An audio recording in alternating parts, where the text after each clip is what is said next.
They called it the crown jewel of American opulence, a palace built on the dreams, ambition, and secrets of a vanished era. But behind its gilded walls, not all was glitter and glory. We'll explain everything in this video, step by step. Don't skip it. They say wealth has a language of its own, and in the late 1800s, that language was spoken in gold, marble, and stone. Cornelius Vanderbilt II inherited not just fortune, but a vision, a relentless drive to carve his name into the American landscape. Born into a dynasty defined by railroads and oceans of money, he grew up surrounded by immense wealth that was as dazzling as it was isolating. Every decision he made was weighted by legacy, every action shadowed by expectation, and yet, for all his privilege, there lingered an unspoken hunger for recognition, for permanence, for a monument that would outlast the fleeting whispers of time. The Breakers was that monument, a colossal ambition set upon the jagged cliffs of Newport, Rhode Island, where the Atlantic waves smashed against rock as though testing the very foundation of human pride.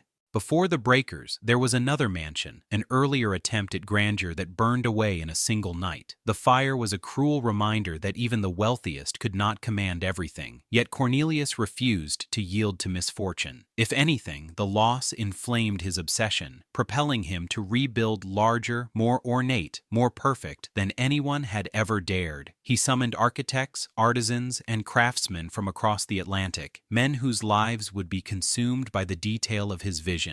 Marble had to be flawless, woodwork impeccable, gilding beyond what the eye could contain. Nothing could be left to chance. Every doorway, every corridor, every staircase had to speak not only of luxury, but of dominance, of mastery over the physical world. The process of creating the Breakers was not merely construction, it was an exercise in tension, in quiet but profound obsession. Cornelius walked the site daily, his eyes tracing every line of scaffold and beam, his mind calculating every proportion with the cold precision of someone for whom failure was unthinkable. He was not cruel exactly, but he demanded total devotion. Workers labored under the weight of expectation, knowing that a single misstep might be noticed, corrected, or quietly punished. Rumors swirled among them, stories of men collapsing from exhaustion, of craftsmen who vanished quietly, their sacrifices buried beneath the marble floors they had polished. The mansion was a temple to human ambition, but it exacted a human cost that few acknowledged. Outside, the world saw a glittering estate rising from the cliffs, a palace of Italian Renaissance inspiration, a fortress of wealth meant to awe and impress. Visitors would later describe it as breathtaking, overwhelming, a place where every surface seemed to shimmer with intention. The Breakers was designed to be larger than life, to reflect the magnitude of a dynasty whose name was synonymous with America's industrial triumph. But beneath the opulence, the walls absorbed the quiet anxieties of its builders. Servants moved through secret passages, their footsteps silent on polished floors, their eyes aware of the unseen eyes that watched from gilded balconies. Every corner held tension. Every hallway whispered stories of labor, of dreams deferred, of ambitions crushed quietly beneath the weight of perfection. Cornelius was a man attuned to appearances, obsessed with the balance of form and power. Yet for all his control, he could not master the subtle currents of emotion that flowed through the estate. His family, though bound by blood, lived in parallel worlds. Formal dinners and summer balls masked a more complicated truth, a world of isolation, of fragile relationships, of lives lived under the constant scrutiny of legacy. The Breakers became more than a home. It became a mirror, reflecting not only the grandeur of wealth, but the hidden fissures beneath the surface. Guests marveled at the sparkling chandeliers, unaware of the subtle tension in the drawing rooms, the quiet sadness behind the painted smiles, the fleeting glances that betrayed unspoken grievances. Even the landscape surrounding the Breakers was a study in meticulous obsession. Gardens were planned with the precision of a painter composing a canvas. Paths wound through carefully sculpted hedges. Fountains danced with water choreographed to delight the eye, and every tree was chosen for its shape, its height, its capacity to frame the mansion in perfect symmetry. It was beauty designed to dominate, to impress, to signal that human ambition could rival the natural world. And yet, for all this order, the Atlantic winds remained untamed, crashing against the cliffs with a force that reminded even the Vanderbilts that some things could never be controlled. It was a constant tension, a quiet reminder that perfection was a pursuit, not a possession. Within the mansion, the attention to detail was almost oppressive. Ceilings were hand-painted, gilded with gold leaf that caught the light and made it seem as though the very air shimmered. Floors of rare marble reflected the sun in patterns that shifted with the day. Staircases curved in perfect arcs, banisters carved with motifs that spoke of lineage, triumph, and taste. Each room told a story, but it was a story layered with expectation and subtle fear. Craftsmen who had poured years into their work knew that their efforts would be scrutinized by a man whose vision left little room for compromise. Each brushstroke, each inlay, each carved motif carried the invisible weight of human labor, a silent testament to ambition's cost. Yet for all its splendor, the Breakers was haunted by the quiet ache of human desire. Cornelius, despite his immense fortune, was driven not by comfort, but by the need to leave a mark, to assert a presence so undeniable that the world could not ignore it. He was consumed by the paradox of wealth, surrounded by abundance, yet ever conscious of what he lacked: control over time, over mortality, over the quiet failures that inevitably seeped into human lives. His family navigated the mansion with grace, yet their steps were careful, measured, aware of the invisible pressures imposed by wealth and expectation. The Breakers became both sanctuary and stage, a place where human emotion was choreographed as carefully as the marble floors beneath their feet. In the quiet moments, when the last lamps were lit and the Atlantic wind sang against the cliffs, the mansion revealed a different character. Shadows stretched across the gilded ceilings, echoing the hidden tensions of its occupants. The weight of history pressed down on the corridors, and one could almost hear the whispers of those who had built it, those whose dreams and exhaustion were woven into its very fabric. The grandeur was breathtaking, yes, but it carried with it a silent melancholy, a reminder that human ambition, for all its brilliance, exacts a price that cannot be measured in gold or marble alone. The story of the Breakers is not only the story of a house, but of the human spirit in its most ambitious, its most fragile form. Every stone, every gilded detail, every hidden corridor is infused with the tension of desire, the obsession with perfection, the quiet sacrifices of countless lives. Cornelius Vanderbilt II sought to build a monument to permanence, a palace that would defy time, and in doing so he created more than a mansion. He created a testament to the complex, often hidden, costs of beauty, wealth, and the relentless pursuit of legacy, a story that whispers through the halls even today, long after the builders have gone. The Breakers rises from the cliffs of Newport like a dream shaped in stone, a monument that seems at once eternal and impossibly fragile, as though a whisper of the Atlantic winds could undo it entirely. From the moment one glimpses its towers against the horizon, there is a sense that this is not merely a building, but a living testament to human obsession, ambition, and the quiet tension that wealth brings. Every curve, every line, every surface is deliberate, calculated, a testament to the mind that demanded absolute perfection. Cornelius Vanderbilt II imagined a palace that could speak without words, that could declare his dominance over nature, over architecture, and perhaps over time itself. The mansion is a conversation between aspiration and reality, where beauty is inseparable from labor and where every gilded surface hides a story of human strain. The mansion's Italian Renaissance design is more than style. It is a philosophy. Architects were summoned from Europe, craftsmen whose hands were trained in the ancient traditions of marble, fresco, and gold. Each decision carried weight. The symmetry of the facades was meant to inspire awe, the arches to invite reverence, and the colossal columns to signal permanence. And yet, behind the planning, there was tension. Cornelius demanded more than beauty. He demanded control, precision, and an intensity of perfection that left even the most skilled artisans unsettled. Marble blocks had to be flawless, quarried from distant lands, shipped across oceans, and sculpted under the relentless scrutiny of a man who measured success in millimeters and minute details invisible to the untrained eye. There was no room for error, and each correction, each discarded piece, added to a quiet, invisible cost. Inside, the mansion breathes as if alive. The main hall stretches endlessly, a corridor of light and shadow where ceilings soar in gilded frescoes and chandeliers hang like frozen constellations. The craftsmanship is such that the eye is drawn upward, compelled to follow the sweep of ornate staircases, tracing intricate motifs carved by hands that knew exhaustion intimately. The floors, polished to a mirror sheen, reflect not just the grandeur above, but the hidden toil of workers who spent years bringing Cornelius's vision to life. Each footstep resonates faintly with history, the echo a reminder that beauty is often inseparable from discipline, expectation, and the quiet suffering of those whose labor is unseen. The chandeliers themselves are monuments of complexity. Crystal prisms refract sunlight in patterns that dance across walls, yet their assembly demanded patience bordering on obsession. Craftsmen balanced ladders and scaffolding, suspended in precarious positions for hours, shaping glass and metal to align with exacting measurements. Cornelius observed, rarely satisfied, often instructing subtle adjustments, a tilt here, a reposition there. The mansion demanded vigilance. Nothing could be left to chance.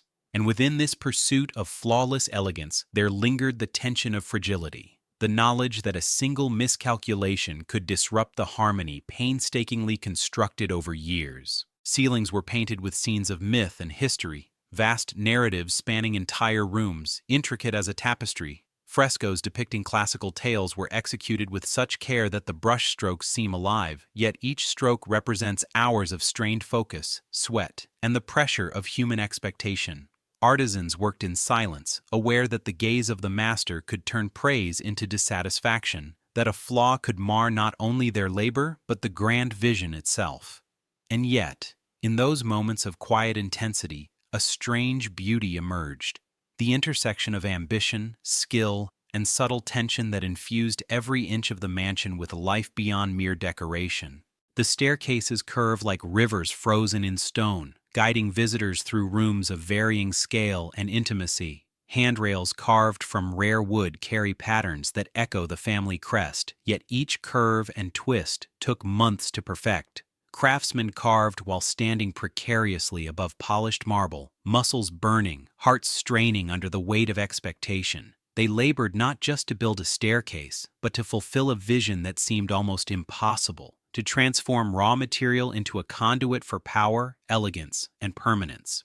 And in the silence that followed each completed arch, there was both relief and a lingering awareness of how much had been demanded, how much had been given. Windows are framed like paintings, each one deliberately positioned to capture the Atlantic light at precise hours of the day. Cornelius demanded a choreography of illumination, shadows, and reflection, a design that made the mansion seem to breathe with the passing hours. But this beauty was no accident. Every cut, every leaded pane, every placement required coordination, travel, and negotiation with distant artisans. Laborers balanced on scaffolds, bracing against the sea winds, their lives entwined with the mansion's aesthetic perfection.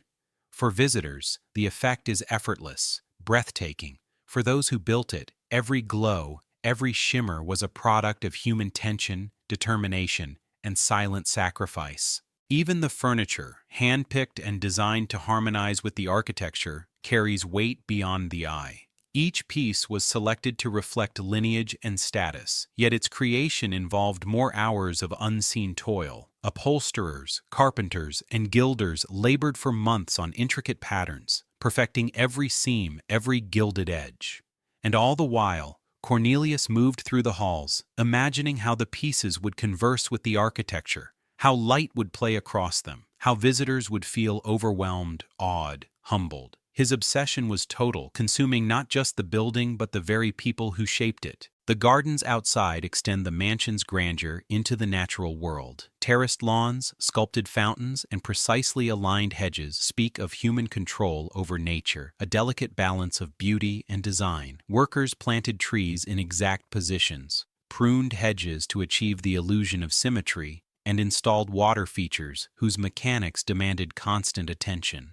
The ocean winds challenged their work at every turn, reminding them that no matter how precise the plan, the world retains its wildness. And yet, this tension, this constant negotiation with forces beyond control, became part of the mansion's soul, part of the story etched into its architecture. Hidden passages, secret rooms, and corridors added an undercurrent of mystery to the mansion. They were practical for staff, necessary for service and movement, but they also created layers of tension and secrecy. Steps taken in these hidden spaces carried the weight of unseen lives, laboring in silence to maintain the illusion of effortless luxury. Cornelius knew that wealth was performative, that elegance demanded both visible and invisible work. The mansion became a theater where every human effort, seen and unseen, contributed to a carefully orchestrated spectacle. Even the smallest details betray the obsessive hand of its creator. Door handles shaped like mythic creatures, inlays that trace elaborate patterns only visible upon close inspection, stair treads carved to echo the natural curve of human motion, all suggest a mind that measured not only space but the emotional response it would elicit. Cornelius sought more than beauty. He sought awe, and in that pursuit he demanded human endurance, imagination, and endurance. Every inch of the breakers, from foundation to spire, is a testament to a tension between the brilliance of human vision and the quiet, relentless cost of achieving it.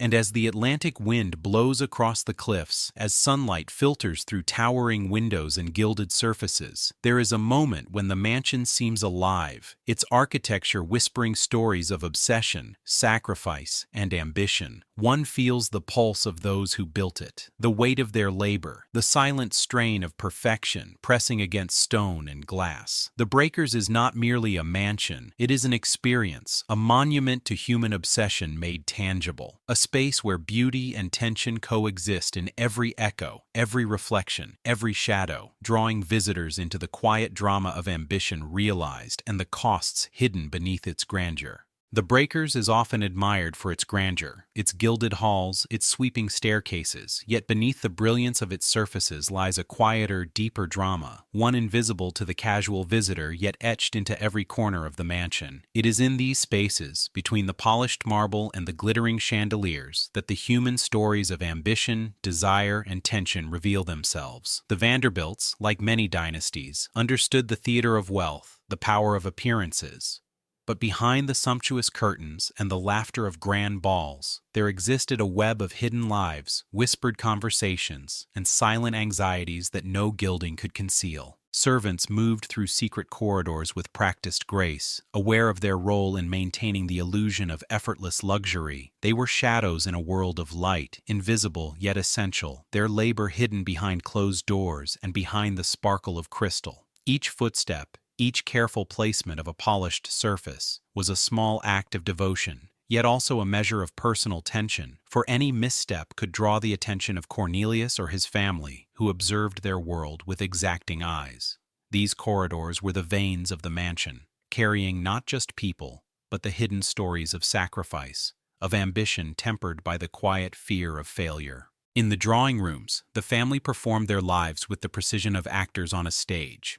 Dinners were rituals, summer parties spectacles, and yet beneath the polite smiles, there were glances that hinted at unspoken disagreements, at fragile alliances within the family. Cornelius demanded decorum, yet his obsession with perfection extended beyond architecture and into relationships. Every social gathering was a negotiation of power, an intricate dance of expectation and strategy. The opulence of the surroundings did not shield anyone from the pressures of lineage. Rather, it magnified them, turning the mansion into both a sanctuary and a trap.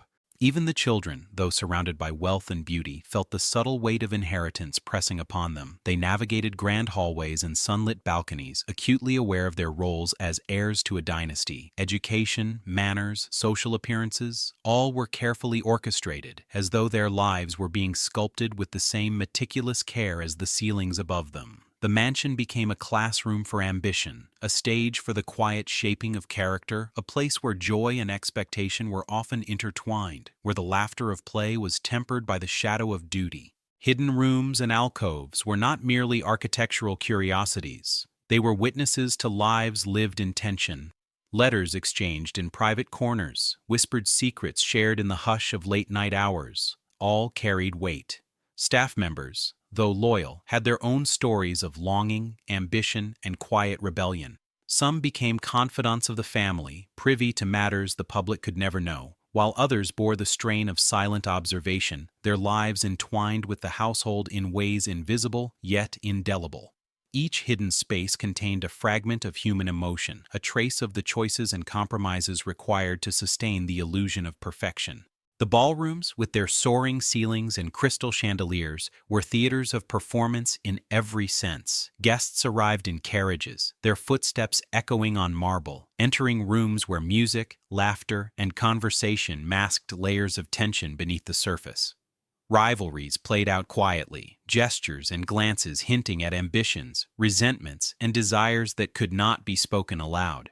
Cornelius understood the power of spectacle. He curated not only architecture, but also social atmosphere, shaping interactions as carefully as he sculpted marble. Each gathering became an event where human emotion collided with social expectation, where private longings were hidden behind the mask of public display. Even the kitchens and service areas were imbued with hidden drama. The staff labored tirelessly, navigating cramped quarters, obeying orders with precision, their lives dictated by the mansion's relentless rhythm. There were alliances among the workers, quiet conflicts, moments of triumph when a dinner service passed flawlessly, and moments of despair when small mistakes drew scrutiny. Their labor was invisible to the guests, yet essential to sustaining the mansion's image. Each tray carried not only food, but the weight of human effort, a silent testament to the tension between visible splendor and hidden toil. Romance and secrecy threaded through the mansion's private spaces. Whispers of forbidden affections, clandestine meetings behind curtains, and stolen glances across formal halls created a tapestry of human emotion hidden beneath the grandeur.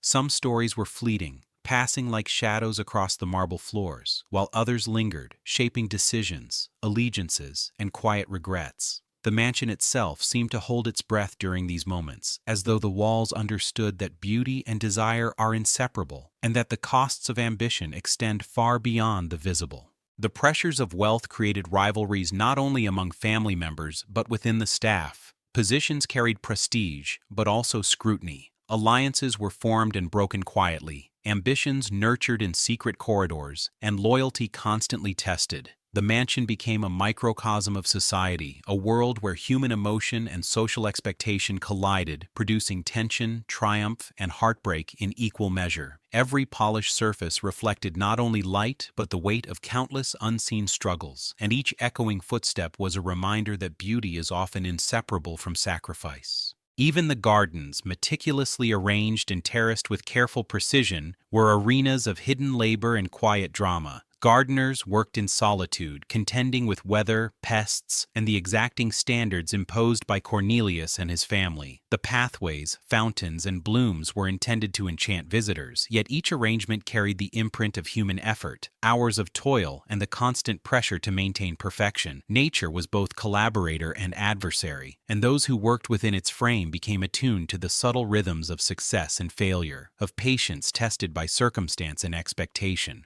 In the library, where sunlight filtered through tall windows onto polished shelves, scholars and family members alike felt the weight of intellectual ambition. Books were not only collections of knowledge but symbols of refinement and status. Conversations unfolded in hushed tones, debates carried under the guise of civility, and the pursuit of understanding became intertwined with the assertion of authority. Here, too, hidden tension lingered. The pressure to appear learned, the quiet envy of achievement, the subtle anxieties that accompany a world defined by visibility and legacy. And even as the mansion flourished, the Atlantic winds served as a reminder of fragility. They whispered against windows, rattled shutters, and reminded all who inhabited the estate that human ambition is ultimately measured against forces beyond control. The breakers became a place where beauty, desire, and labor intersected, where hidden stories and quiet dramas were inseparable from the visible grandeur. Each echo, each shadow, each secret corridor carried with it the tension of lives lived in pursuit of perfection, ambition, and the delicate balance between aspiration and reality. Every room, every hallway, every ornate detail of the breakers is infused with human emotion, and yet it is also a canvas upon which ambition was painted with both brilliance and cost. It is a place where the quiet struggles of the many upheld the splendor of the few, where whispered stories coexisted with public spectacle, and where hidden histories continue to resonate through walls, floors, and ceilings. The mansion is a testament not merely to wealth, but to the complexities of human life, ambition, and emotion, a reminder that behind every gilded surface lies a network of tension, devotion, secrecy, and the quiet costs of creating and sustaining extraordinary beauty. The grandeur of the breakers hides a truth often overlooked by the gleaming chandeliers and polished marble floors, a truth that whispers in the quiet corners, in the shadows between gilded surfaces and sunlit balconies. Wealth, in its most dazzling form, often exacts a price invisible to those who only see the splendor.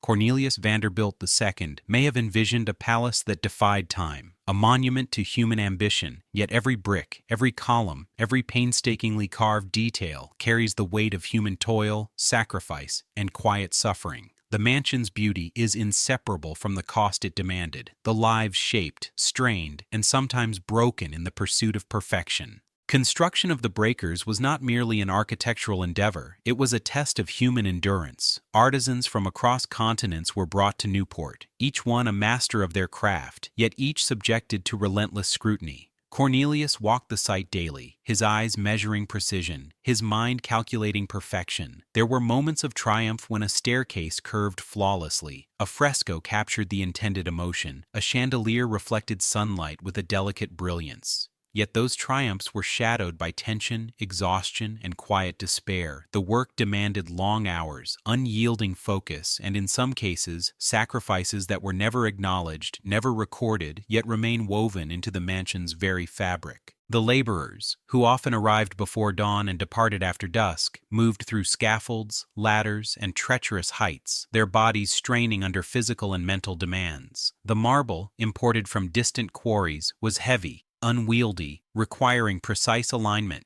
every misstep a potential disaster. Hands were blistered, backs ached, and hearts bore the pressure of an expectation they could neither question nor evade. Cornelius's obsession with detail, his insistence on flawlessness, while fueling the mansion's extraordinary beauty, created an invisible architecture of tension and strain, one in which the human body and spirit were endlessly tested. Even those not directly engaged in construction felt the mansion's silent demands. The family, surrounded by elegance and comfort, carried their own invisible burdens. Social obligations, the constant performance of wealth and refinement, were as exacting as the labor on the marble floors. Cornelius's insistence on precision extended into their lives. Every gesture, every appearance, every social interaction was measured, controlled, and observed. Children learned early that beauty and elegance carried the weight of expectation, and that failure, even minor, could echo in ways unseen but deeply felt.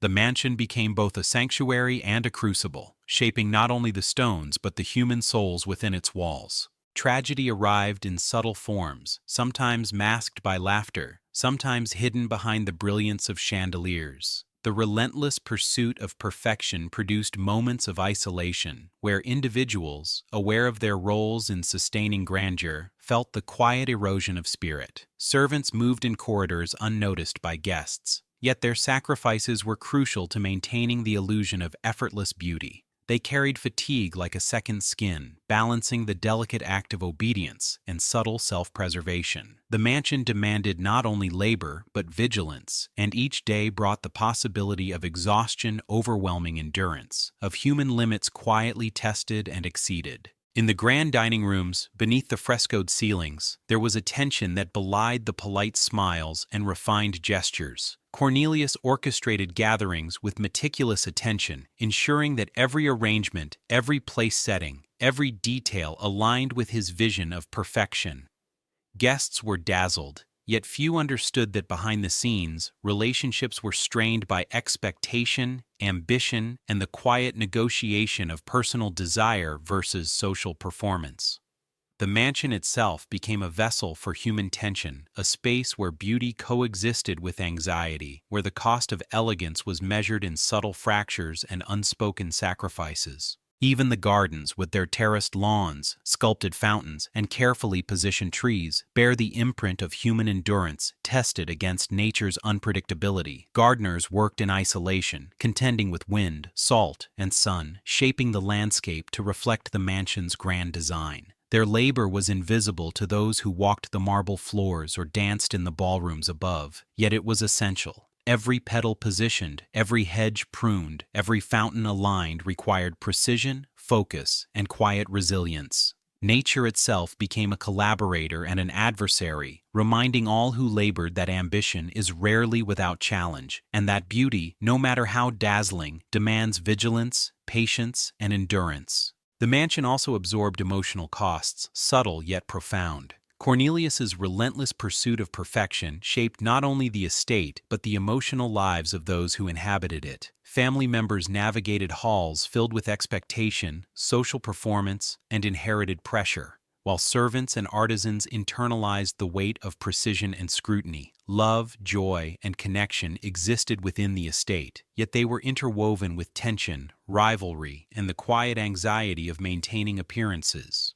The breakers became a crucible, testing both body and heart, producing elegance and beauty alongside strain and quiet sacrifice. There were moments of tragedy that few noticed at the time, hidden in the folds of fabric, the shadowed corners of corridors, the stillness of rooms when the house slept. Workers collapsed from exhaustion, artisans fretted over imperceptible flaws, and family members navigated the delicate dance of wealth and expectation.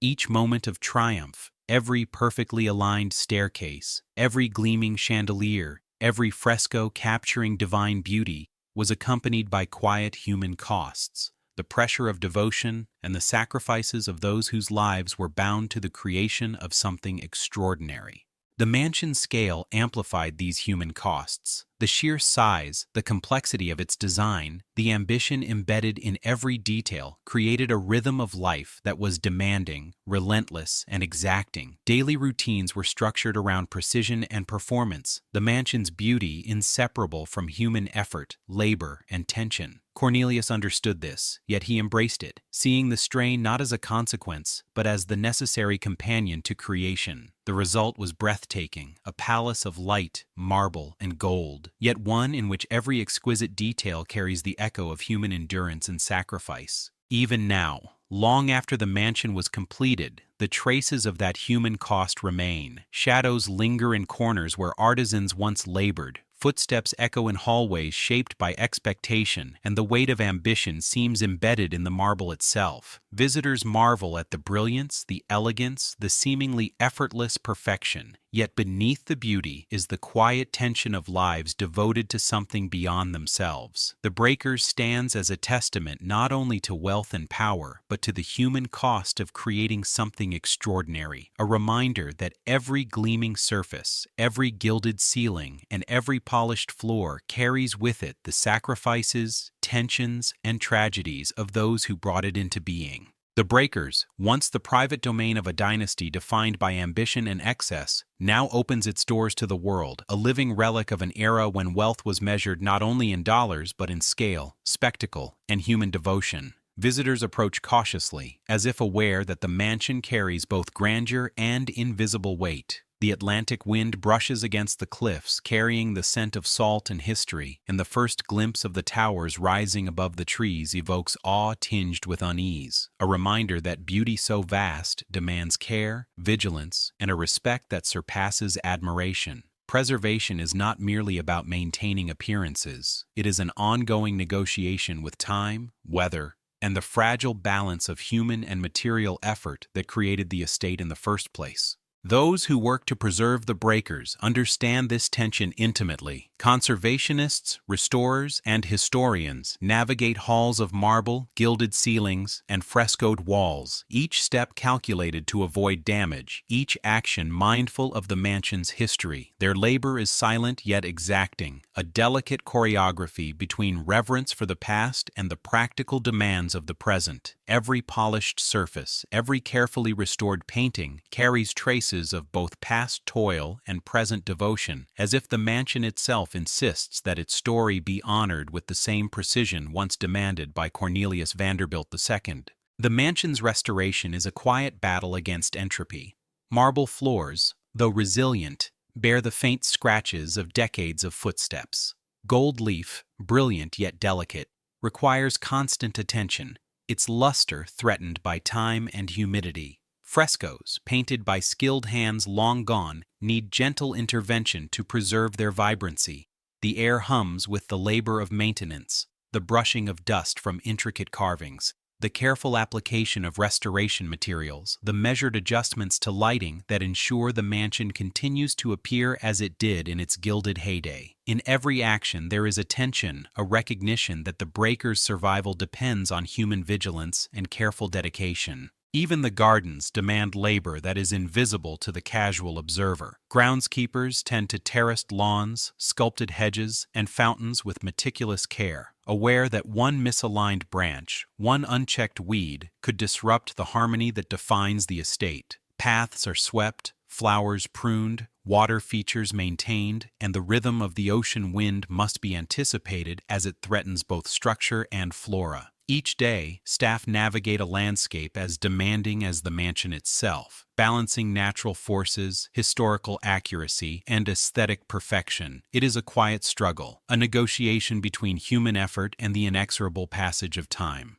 Tourists walk the halls, unaware of the invisible labor that sustains the illusion of effortless grandeur. They marvel at the chandeliers, polished floors, and towering ceilings, yet each detail has been safeguarded by hours of patient work, by knowledge passed down from one generation of conservators to the next. There is a rhythm to their steps, a harmony between curiosity and restraint, as the mansion seems to hold its breath, revealing secrets carefully in measured doses. Each visitor becomes part of the mansion's ongoing story, a witness to both its brilliance and the painstaking work that ensures it remains intact for another century. The preservation of the breakers is also a confrontation with history itself. Time has a way of eroding memory as well as marble. The mansion must be maintained not only as a physical space, but as a repository of stories, of human ambition, labor, and emotion. Curators and historians move through rooms cataloging artifacts, preserving documents, and interpreting details that might otherwise be lost.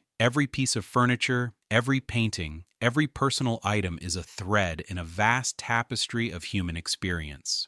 Conservation is therefore both technical and emotional, a dialogue with the lives of those who lived, worked, and dreamed within these walls, a recognition that the mansion's survival depends on honoring their stories as well as its architecture. Even the quiet corridors that once carried whispers of hidden affairs and secretive labor are now carefully maintained. The secret passages, used by servants to navigate the mansion unseen, are preserved not only as curiosities but as reminders of the complex social structure that sustained life here. Each narrow hallway, each hidden stair, bears the echo of footsteps long past, carrying the invisible tension of labor and secrecy that made the visible splendor possible.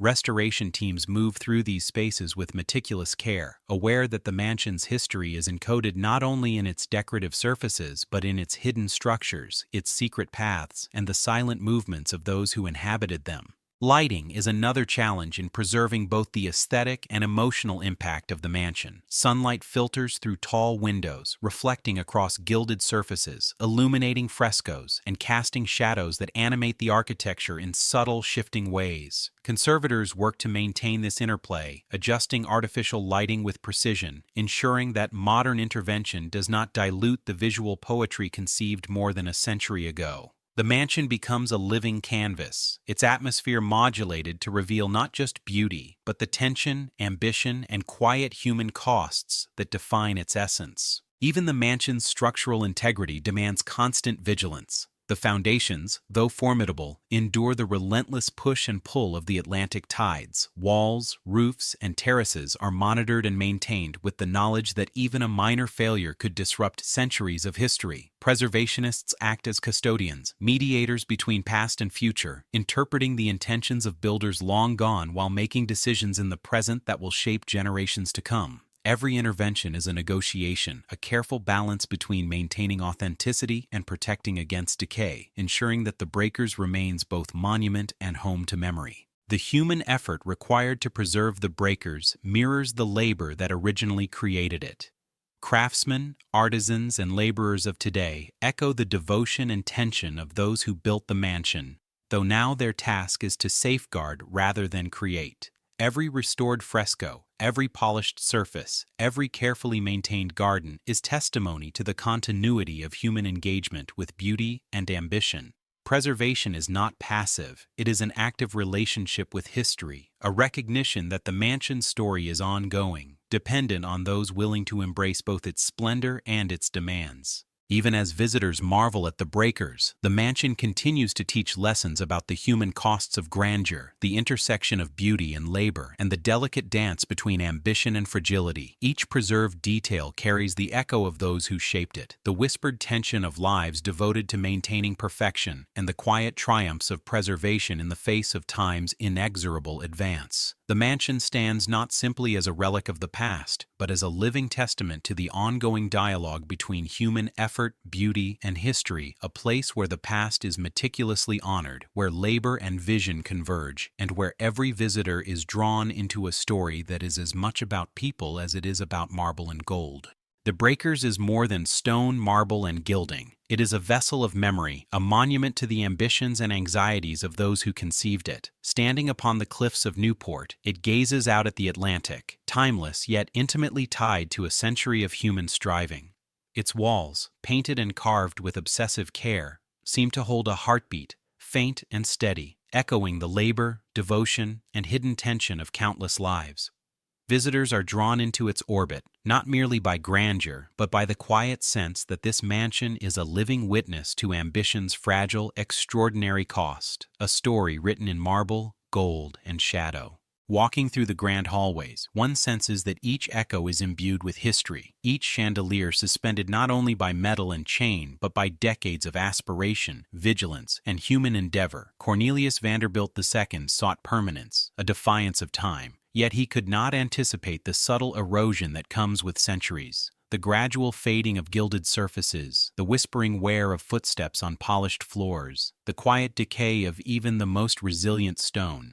Preservation has kept the mansion standing, but even now, the Breakers carries the trace of human frailty, a reminder that legacy is never merely a question of wealth or scale, but of care, attention, and continuity across generations. There is an intimacy in the mansion that belies its size. In drawing rooms and libraries, the quiet tension of the past seems to linger like a perfume, felt more than seen. The Vanderbilts lived in a world of expectation and scrutiny, where social performance was as exacting as architectural precision. Every party, every dinner, every meeting carried with it a weight invisible to outsiders. Love and rivalry, ambition and anxiety, joy and disappointment, all were magnified within these walls. The mansion absorbed these currents, its hidden passages and alcoves silently witnessing the quiet struggles of human hearts, the compromises required to maintain appearances, and the sacrifices made in pursuit of status and beauty. The grandeur of the Breakers is inseparable from the labor that brought it into being, and legacy is inseparable from the human cost embedded in every surface. Craftsmen who carved marble and gilded ceilings labored in near silence, their expertise demanded yet their presence invisible.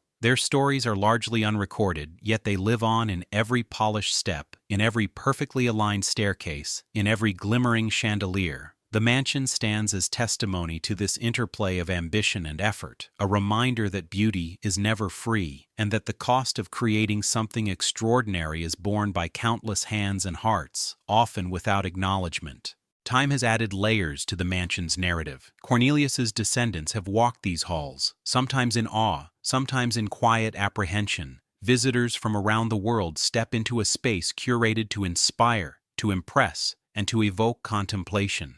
They are met not only with visual splendor, but with an atmosphere that carries centuries of intention and human energy. The mansion is a dialogue across generations, a conversation between those who dreamed it, those who built it, those who preserved it, and those who encounter it today.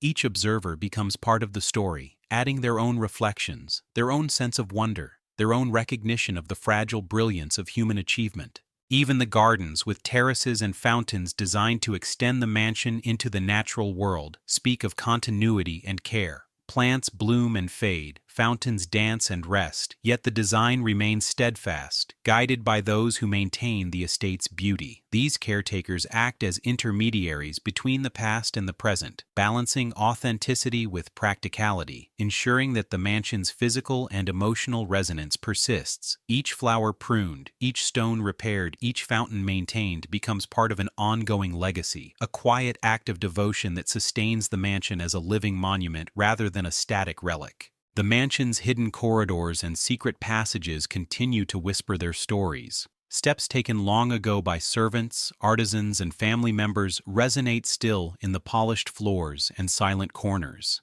These hidden spaces are reminders of the quiet complexity of human endeavor, where labor, discretion, and ingenuity intersected with privilege and expectation. To walk them is to feel the presence of those who contributed to the mansion's existence, yet remained unseen, their efforts essential, yet obscured by the grandeur that captivates attention. Legacy, in this sense, is as much about the invisible as it is about the visible, about the lives sustained quietly behind the scenes of splendor. Art and architecture converge to create an emotional rhythm, a cadence that resonates with anyone who spends time within the mansion. Gilded ceilings, frescoed walls, and polished marble surfaces evoke awe, but they also provoke reflection. One senses the tension between aspiration and limitation, between desire and endurance, between the fleeting human experience and the permanence of crafted beauty. The mansion itself seems to breathe with these contradictions, offering moments of contemplation that encourage visitors to consider not only what has been achieved, but also what was sacrificed, what was endured, and what continues to persist beneath the surface. Even the Atlantic winds that buffet the cliffs carry meaning, reminding all who observe that legacy is shaped not only by intention but by circumstance. The mansion stands against the tides, against storms, against time itself, yet it is not immune to their effects. Preservation, maintenance, and stewardship are ongoing imperatives, requiring attention and care as exacting as that applied in its original construction. The mansion's endurance is thus both a triumph and a responsibility, a symbol of human aspiration sustained through effort and dedication, and a reminder that even the most magnificent creations are fragile in the face of nature, time, and human neglect. Visitors often remark on the sense of quiet reverence within the estate, an almost spiritual acknowledgement that they are in the presence of more than architecture. They feel the weight of history, the imprint of ambition, the echo of hidden labor, and the enduring resonance of lives lived in pursuit of beauty, status, and permanence. The mansion invites contemplation, a recognition that wealth and grandeur, while dazzling, are inseparable from human endeavor and emotion. Each glance, each step, each breath within the breakers becomes a connection to the past, a participation in a living narrative that continues to unfold. The breakers ultimately embodies the paradox of human aspiration. It is both eternal and fleeting, beautiful yet demanding, inspiring yet exacting. It is a testament to the genius of creation and the costs that accompany it, a space where human ambition, hidden tension, labor, and emotion converge. Standing within its halls, one senses that the mansion is alive, not in a literal sense, but as a repository of memory, a vessel of emotion, and a witness to centuries of striving. Its legacy is not measured merely in dollars or scale, but in the stories, struggles, and quiet triumphs of those who shaped it, preserved it, and continue to be moved by it today.